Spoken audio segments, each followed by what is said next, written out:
In 2019, a company filed to go public at a valuation of $47 billion. It was one of the most hyped startups on Earth.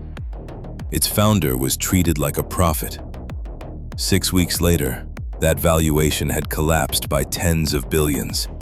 The public market refused to touch it at almost any price, and the founder was pushed out the door, clutching an exit package worth up to $1.7 billion, while everyone else absorbed the losses. People called it greed. People called it a scam. But it was something far more interesting and far more universal.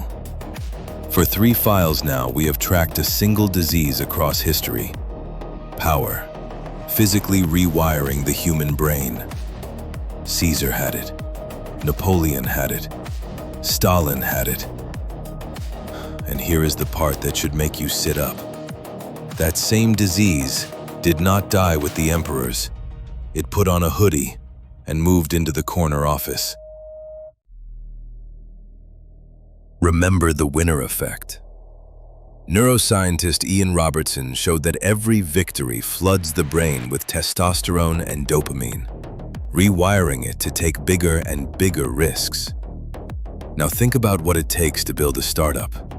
You have to believe, against all evidence, that you, personally, can beat the entire rest of the world.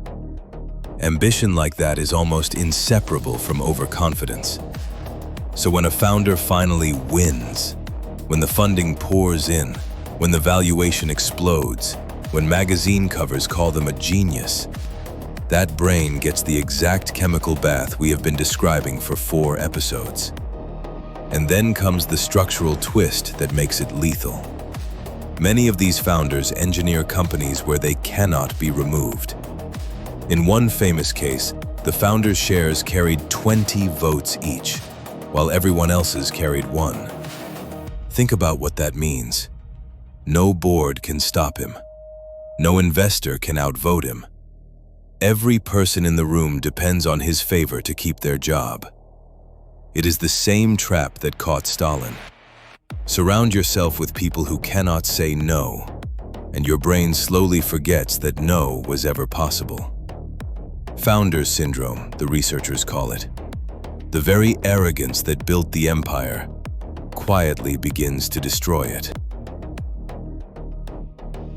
For years, the money said this founder could do no wrong.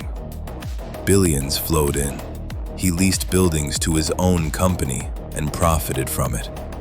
He spent on private jets and lavish parties. He spoke of the business not as a real estate company, but as a movement to elevate the world's consciousness. Symptom 4, the messianic manner. Symptom 7, contempt for the mundane reality of the numbers. And nobody with power could tell him to stop, because he had built a machine where nobody could. Then, in 2019, the company filed to go public. And for the first time, the world got to look inside the books. What it saw was staggering. The company had lost nearly $2 billion in a single year and was burning through what cash it had left. The profits empire was a furnace. The market reaction was instant and brutal. In 6 weeks, the valuation cratered by tens of billions. The IPO was pulled. The founder was removed. An invincible company unraveled almost overnight, the moment reality was finally allowed into the room.